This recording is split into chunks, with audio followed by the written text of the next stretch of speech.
मैं हफीज गुरान आपका स्वागत करता हूँ। आज हम बात करेंगे जनरल एक्सेप्शंस की।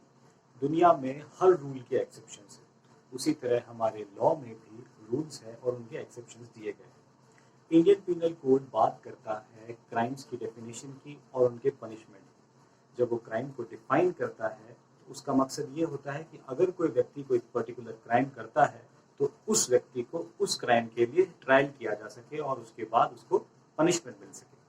फॉर एग्जाम्पल, अगर कोई व्यक्ति ए बी को धारदार हथियार से चाकू मार देता है और अल्टीमेटली उसकी डेथ हो जाती है तो उसे मर्डर के लिए ट्रायल किया जाएगा।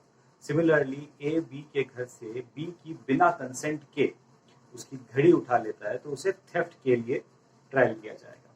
और जब ट्रायल होगा तो अक्यूज्ड के पास एक राइट रहता है कि वो अपने डिफेंस को कोर्ट के सामने पुट फोर्थ कर सके। जब वो डिफेंस के लिए अपने कोर्ट के सामने जाएगा तो उसके पास ये मौका रहता है कि वो उस क्राइम को एक्सेप्शंस के अंदर डाल सके और अपनी इनोसेंस को प्रूव कर सके। एक्सेप्शंस का सिंपल मीनिंग यही है कि जब अक्यूज्ड अपनी इनोसेंस को प्रूव करने के लिए कोई डिफेंस का उपयोग करता है तो उसे एक्सेप्शन किया जाता है। जनरल एक्सेप्शंस चैप्टर 4 आईपीसी में दिया गया है, सेक्शन 76 से लेकर 106 तक। अब एक्सेप्शंस दो समृद्ध के होते हैं। पहला एक्सेप्शन होता है पर्टिकुलर एक्सेप्शन और second general exceptions. Particular exception हमेशा एक पर्टिकुलर क्राइम के लिए होता है। फॉर एग्जांपल, सेक्शन 499 डिफाइन करता है डिफेमेशन को। साथ ही साथ सेक्शन 499 10 तरह के एक्सेप्शंस को बताता है जिनको यूज में लेके अक्यूज्ड अपने आप को डिफेमेशन के क्राइम के लिए इनोसेंट बता सकता है, जैसे imputation of truth, publication of court proceeding etcetera. तो जब वो पर्टिकुलर एक्सेप्शंस को यूज करता है तो वो पर्टिकुलर क्राइम यानी डिफेमेशन के लिए होगा। Another example of murder, section 300 बात करता है मर्डर की, डिफाइन करता है मर्डर को और साथ ही साथ उसके एक्सेप्शंस भी बताता है सेक्शन 300 में, जैसे कि सडन प्रोवोकेशन, ओन कंसेंट।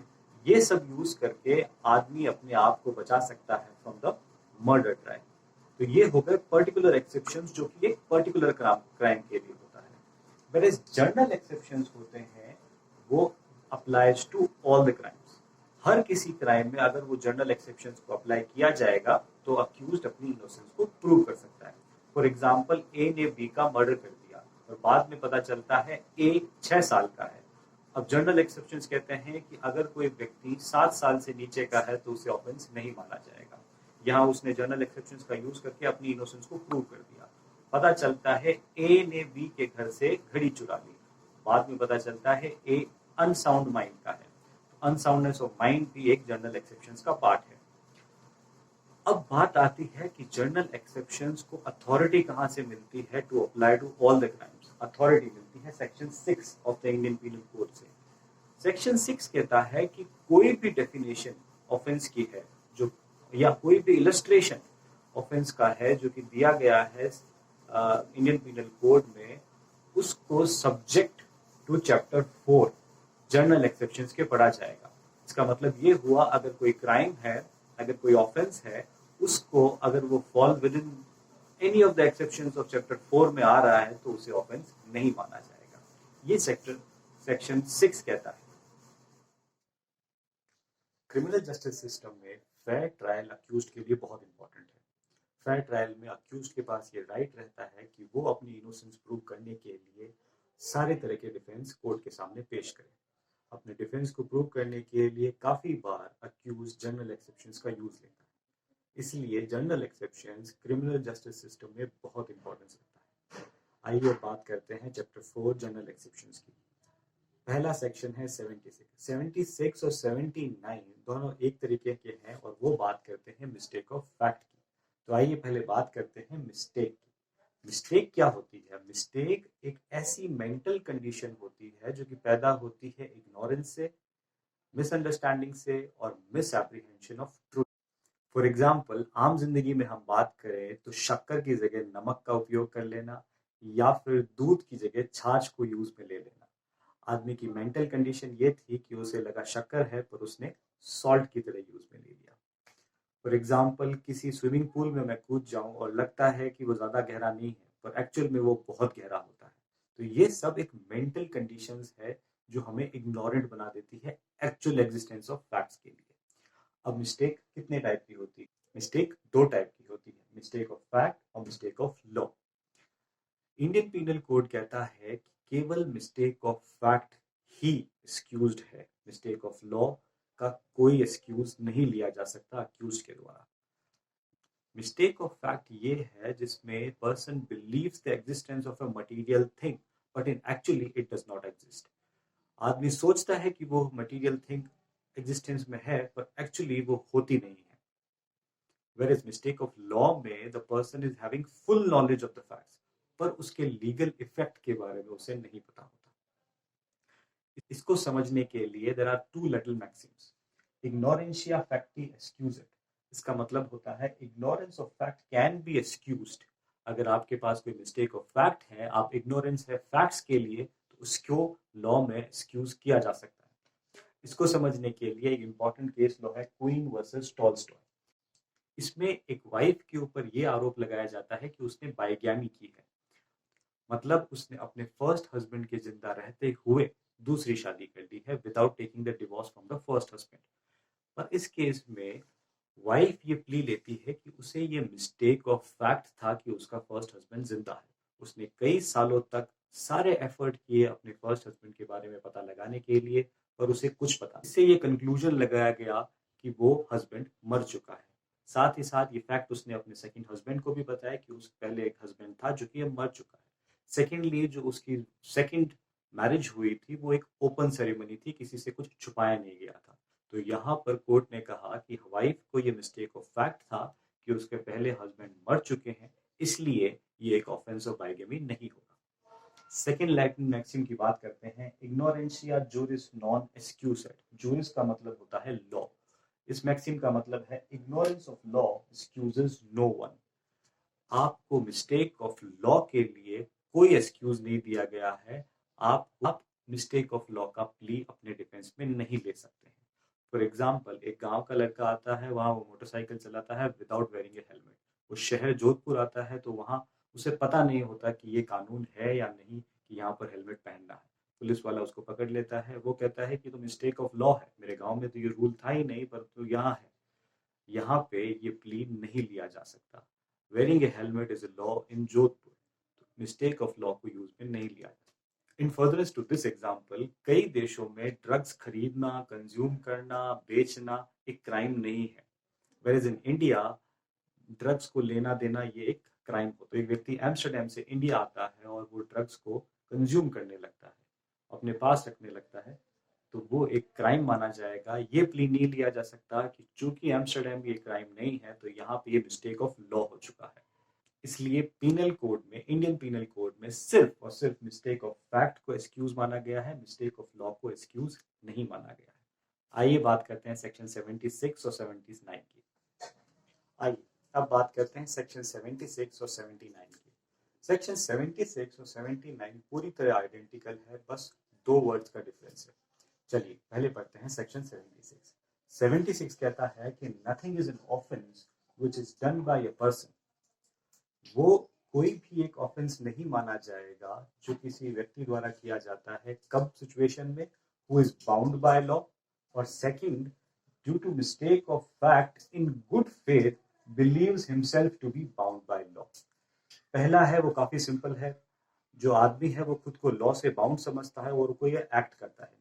जैसे एक मॉब आ रही है धारदार हथियारों के साथ, और एक सुपीरियर ऑफिसर अपने जूनियर ऑफिसर को कहता है कि उस मॉब पे गोली चलाओ to protect the law and order situation, और जूनियर ऑफिसर वो सही करता है, वो उस मॉब पे फायर करता है। और इस बीच अगर कोई क्राइम कमिट होता है तो junior officer will not be held liable because he is bound by law. Second example देखते हैं। जैसा कि हमने पिछली स्लाइड में पढ़ा था मिस्टेक ऑफ फैक्ट के बारे में, यहाँ भी मिस्टेक ऑफ फैक्ट का जिक्र किया गया है। इसका जो एग्जाम्पल है, जो आईपीसी में इलिस्ट्रेशन दिया गया है, वो हूबहू फैक्ट्स है गोपाल कालिया वर्सेस स्टेट में। कि एक पुलिस ऑफिसर बॉम्बे आता है एक अरेस्ट वारंट के साथ, उसे अरेस्ट करना होता है ए को। हाउएवर पूरी जांच पड़ताल करने के बाद उसे लगता है बी ही ए है और वो बी को अरेस्ट कर लेता है। उसके बाद पता लगता है कि बी गलती से अरेस्ट हो चुका है, बी रॉन्गफुल कन्फाइनमेंट का केस करता है उस पुलिस ऑफिसर के खिलाफ। कोर्ट में ये प्ली दी जाती है कि ये बाय मिस्टेक ऑफ फैक्ट था, गुड फेथ में था, चूंकि उसने पूरी जांच पड़ताल की थी, इसलिए वो खुद को बी को अरेस्ट करने के लिए बाउंड बाय लॉ था, और due to this mistake of fact उसको ये प्ली मिल जाता है और वो इनोसेंट प्रूव होता है। Same thing goes with section 79। Section 79 कहता है nothing is an offence which is done by a person who is justified by law, and secondly due to mistake of fact and good faith believes himself to be justified by law। यहाँ बाउंडेशन of law नहीं है पर justification of law है, किसी का order नहीं है but यहाँ पे वो कार्य करने के लिए जस्टिफाइड है। अगर वो भी होता है तब भी उसको एक ऑफेंस नहीं माना जाएगा। इसके समझने के लिए हमारे पास दो केस लॉ है, भाऊजी जीवाजी वर्सेस मोदी जी दायर। इस केस में ये होता है कि एक पुलिस ऑफिसर एक आदमी को देखता है जो कि बहुत सारे कपड़े लेके जा रहा होता है। पुलिस ऑफिसर को शक होता है कि ये कपड़े चोरी के हैं। वो उस व्यक्ति के पास जाता है और उससे जेन्युइन क्वेश्चंस पूछता है कि ये कपड़े कहाँ से आए, आप कौन हो। वो आदमी भड़क जाता है और उस पुलिस वाले से लड़ाई करने लग जाता है। पुलिस वाला उसको अरेस्ट कर लेता है और उसके बाद में पता चलता है कि वो क्लोथ्स की चोरी उसने नहीं की थी। वो कोर्ट में रॉन्गफुल कन्फाइनमेंट के लिए केस करता है।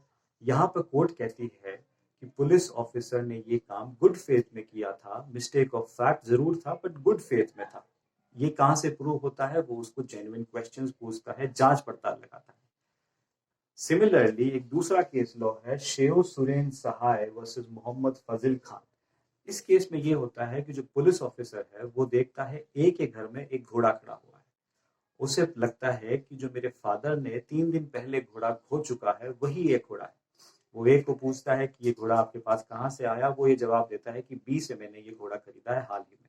पुलिस ऑफिसर कोई जांच पड़ताल करता नहीं और बी को अरेस्ट करके थाने में ले आता है। उसके बाद पता चलता है कि ये वो कोई दूसरा घोड़ा था। यहाँ पर बी ने केस किया रॉन्गफुल कन्फाइनमेंट का अगेंस्ट द पुलिस ऑफिसर।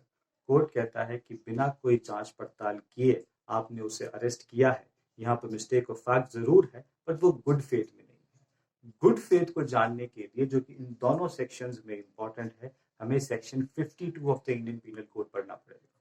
52 में गुड फेथ की डेफिनेशन नहीं है पर यह जरूर कहा गया है कि अगर कोई कार्य ड्यू केयर और अटेंशन से नहीं किया गया है तो उसे गुड फेथ नहीं माना जाएगा। पहले वाले केस में there was a due care and attention, उसको क्वेश्चंस पूछता है, जांच पड़ताल करता है। सेकंड केस में गुड फेथ नहीं होता क्योंकि वो बिना कुछ जांच पड़ताल के बी को अरेस्ट कर ले। तो कई एग्जाम्स में क्वेश्चन जरूर पूछा जाता है कि सेक्शन 76 और 79 में डिफरेंस क्या है। 76 में बाउंड बाय लॉ है, 79 में जस्टिफाइड बाय लॉ है। 76 में जो एक्ट है, even if there is a mistake of fact, वो बाउंड है उस काम को करने के लिए। 79 में ये कहता है कि मिस्टेक ऑफ फैक्ट के बाद जो एक्ट किया है वो जस्टिफाइड है। बाउंडेशन और जस्टिफिकेशन में एक रियल और सपोज्ड लीगल फिक्शन की बात आ रही है। बाउंडेशन में जनरली एक सुपीरियर का ऑर्डर होता है या एक रिटन लॉ होता है। जस्टिफिकेशन में ऐसा नहीं होता। वो आदमी सोचता है कि मैं खुद इस काम को करने के लिए जस्टिफाइड हूँ, और कुछ इसमें ज्यादा डिफरेंस है नहीं। इन दोनों सेक्शंस में याद रखना सिर्फ और सिर्फ मिस्टेक ऑफ फैक्ट है, मिस्टेक ऑफ लॉ नहीं है। साथ ही साथ गुड फेथ होना जरूरी है।